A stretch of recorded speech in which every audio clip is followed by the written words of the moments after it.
I'm going to speak to you about something that is probably absolutely nothing to do with me being the Australian Small Business and Family Enterprise Ombudsman, except it actually is.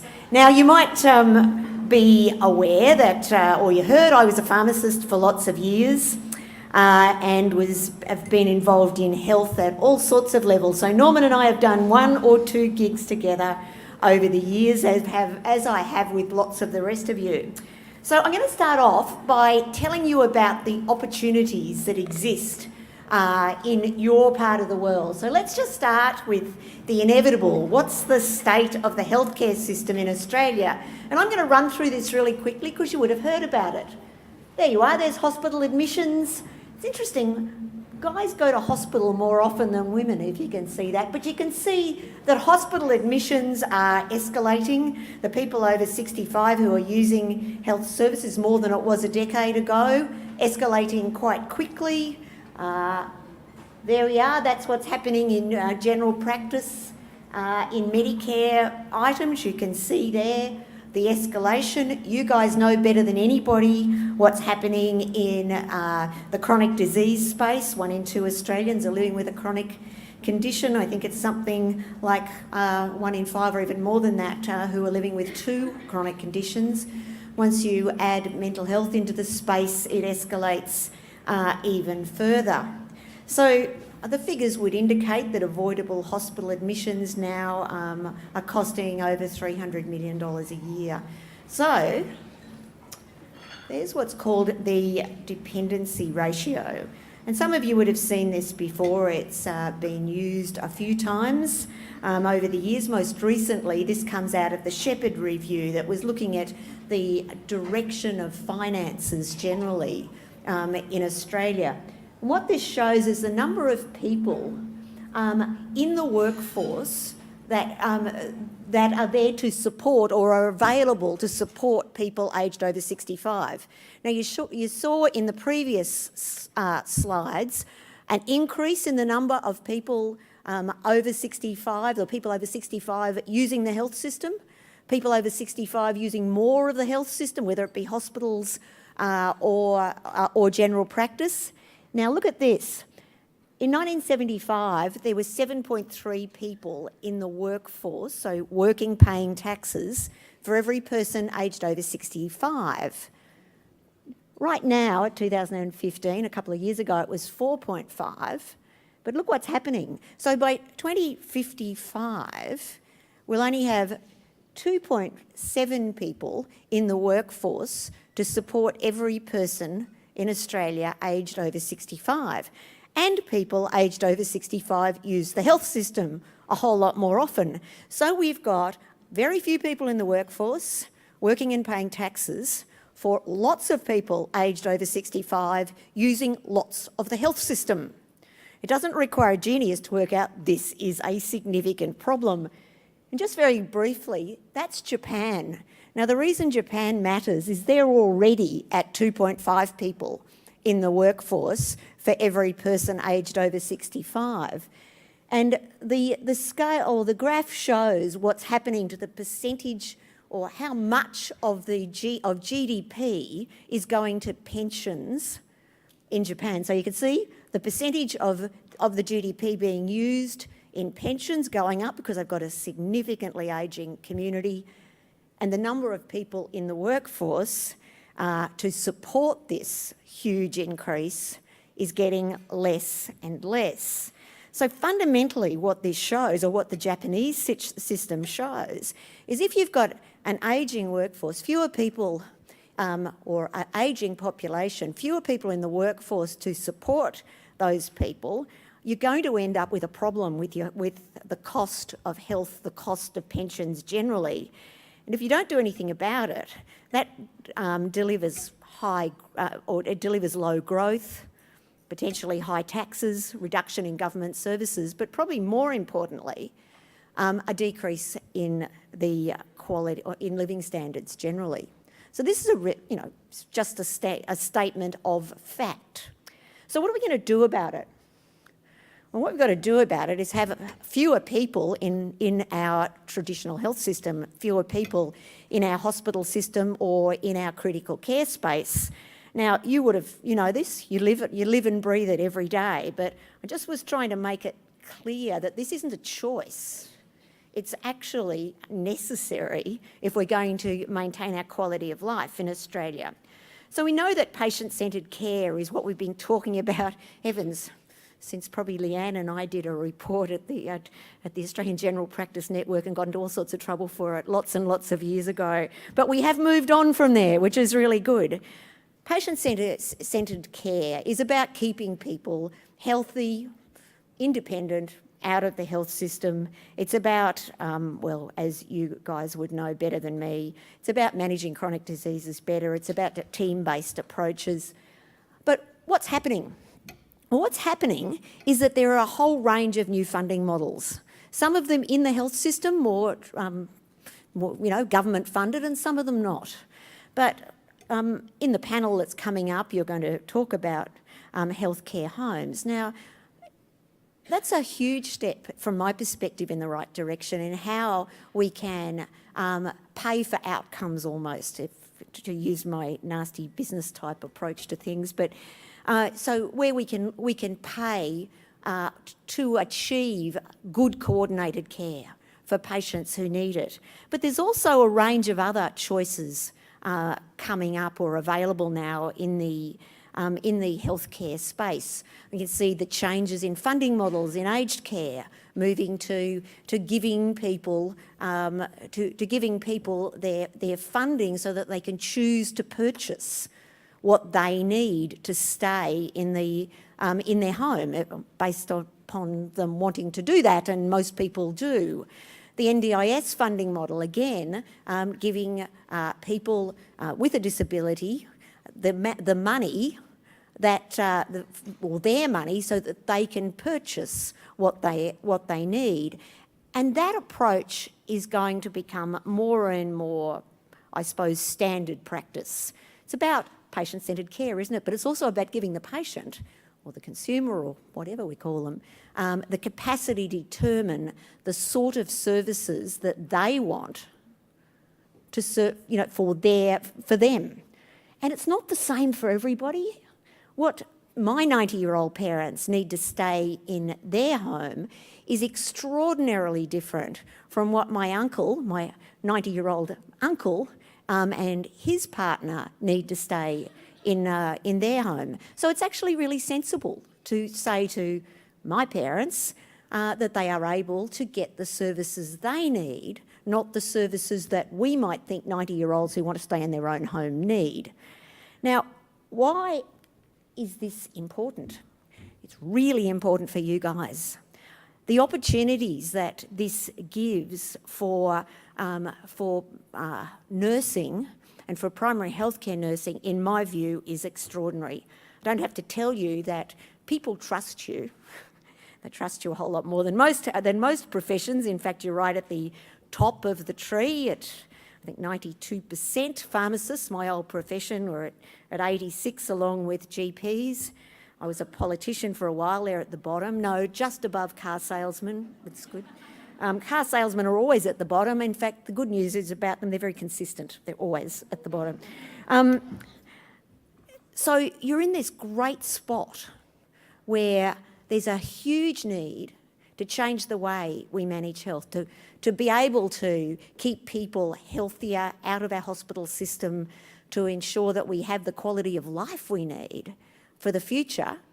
And you guys have the skill sets needed to be able to provide that flexibility of service to help people stay at home, and the health system is changing to make that more possible. I think one of the great tragedies, though, I was having a look at the APNA workforce survey, seeing that there was a lot of you who wanted to do more in the health system, and unfortunately, in many cases, that wasn't being embraced, shall we say. So what I'm going to suggest to you today is you look at something a little different.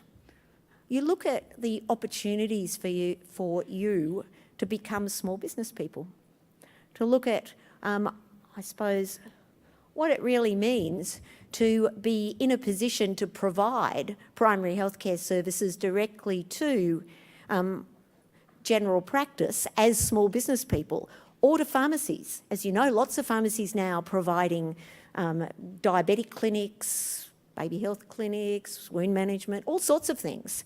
Now, pharmacists can't do that work themselves, and nor should they, because good at some things, that's not one of them. But you guys can, if that's what you want to do. So my, I suppose, message to you today is to think outside the square. There's huge amounts of information now. That website, business.gov.au, has an extraordinary amount of good stuff on, planning, the questions you need to ask yourself to set up your own business. How easy it is, what you have to think about. It's not for everybody. Setting up your own business does come with a level of risk, but it also comes with a level of flexibility, a capacity to do your own thing, all sorts of really important scenarios. And right now, as I've hopefully got you thinking, for those of you who aren't in that space, there is a huge amount of opportunity. There's services like this one, Better Caring, and this is just one. This is a platform, an IT, an online platform that is linking people like my 90-year-old parents with health services so that they can contract directly, not via big operations. Now, there's nothing wrong with the big entities that are providing those bundles of care to older people. Nothing wrong at all. They do do some good work, but there's increasingly opportunities for nurses, for primary healthcare nurses, groups of primary healthcare nurses that might form a company together, to be able to contract directly with people like my 90-year-old parents, or people who have an NDIS amount of money, who are involved in the National Disability Service, because they've got chunks of money. They've got the money that they can purchase services from. And there's an increasing number too of people like my parents who are by no means wealthy, but they've got the capacity to purchase the services they need on the basis that it's the services they need, not the services that the system tells them they should be wanting. So the opportunities now using these sort of platforms, and how does this platform work? Fundamentally, you have to have an ABN, you have to have a business. They make sure that you are who you say you are, that you are a nurse, that you are qualified, that they do a police check. They also provide various things like templates for invoicing. They have some, rules around, not underpaying and those sorts of things. But they link you with my parents. You contract with each other and you can get on with the job. This is just one of many. But it gets around the problem of how you as a small business link with people who want your services, and not via via another entity that will, I think maybe appropriately, but clip the ticket and decide, or you end up possibly employed in that scenario. Some of the big entities, fairly obviously, also employ small business groups or nurses on contracts as small businesses as well. Now, I just want to very quickly tell you a little bit about my story and why I believe many of you would be incredibly successful small business people. I'm a pharmacist, as you know. Lots of pharmacists are employed by other pharmacists. They work in the hospital system and whatever. But I bought my first pharmacy when I was 25. I didn't know a lot about running businesses, but I had a really, I have to say, very solid vision on what I thought pharmacy should look like from a healthcare perspective. I was passionate about it. And what I found is, the skills that healthcare professionals often have are also the skills that make you successful business people. You probably won't agree with me, but I'll tell you why. To be a successful business person, you need to be passionate. You're passionate, I know that. You need to have a level of empathy. You need to be able to empathise with your staff because you need to lead them. You need to be able to get the people that you're working with to go that extra mile. That requires a level of empathy. You need to have empathy with your customers, with your patients, because, you know, if you don't really understand what it's like to be in their shoes. You do that really well. You operate your profession on very solid ethics. And good business has to be run on a solid ethical base, on a solid values-based approach. Businesses that don't run that way, particularly small businesses, go broke. They always do. So you need to have a solid set of values and ethics to really make your business fly. You need an engagement with the community. You need to actually want to be part of a community. You also need engagement with your, I have to say, industry association, and you're all here to show that. Now, I was involved in the Pharmacy Guild as president of the ACT branch after a while and so on. And it was my engagement in my professional body in the Pharmacy Guild, plus a range of those things that I think helped me to go on and be a reasonably successful pharmacist, but then go from there to do a range of other things in my life. Now, if you think about it, the skills you have are passion, empathy, engagement, ethics. Those are the standard textbook things that make for successful business people. The only thing you've got to throw into that is a little bit of entrepreneurial spirit. Now, there are some people who just don't like the idea of not being able to rely on a paycheck in 2 weeks' time or a week's time. If you're one of those, don't do it. But if you're willing to have a go, and you're willing to want to do it your way, and to really make a difference in the community, and I know you want to do that, I'd like to leave you with the idea that maybe you should be taking the opportunities that are right there, right now, and think a little about possibly setting up your own business, either on your own or with others. Just want to leave you with one story. It's a friend of mine, two friends of mine, a couple who are friends of mine who are both academics. They were at ANU when I had my pharmacy and so on. So we're good friends. Our kids were the same sort of age. They ended up going to the US on a sabbatical, 6 months away. They decided that, or their daughter, who at that stage was about 20, went with them and decided to go to college or to uni in the US. But the thing in the US that's really weird and different from Australia is that kids tend to go to uni or to go to college a really long way away from where their parents live. In Australia, my experience is they stay at home and everyone moves in as well, including various pets, all sorts of things. But anyway, so their daughter went to university in Utah, of all places, when they were at San Diego University.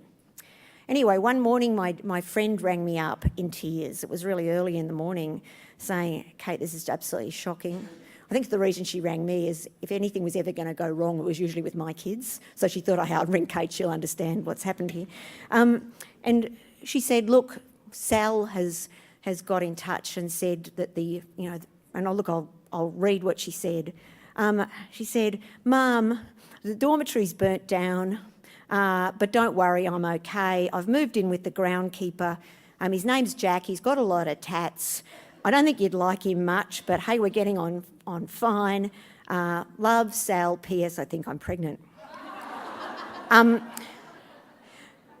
My friend was a bit unhappy about this, as you could possibly imagine, and she was saying, "Look, Sal's not answering the phone. It's just, I'm going to have to fly over." Because she's in San Diego. Remember, Utah's quite a long way away. "I'm going to have to fly. It's shocking. It's dreadful." She rang me back a couple of hours later, absolutely ecstatic. And I said, "What's happened?" She said, "Oh, it's all right. Sal's just been in touch." And she said, "Look, Mum, the dormitory didn't burn down and I haven't shacked up with Hal, but I did fail mathematics. And P.S. I'm not pregnant. And I just wanted you to put it in the right context, to the right perspective. I think about all of these things. Perspective is a really important thing. And I wanted you to change your perspective today and possibly think about being a small business person. Thank you very much.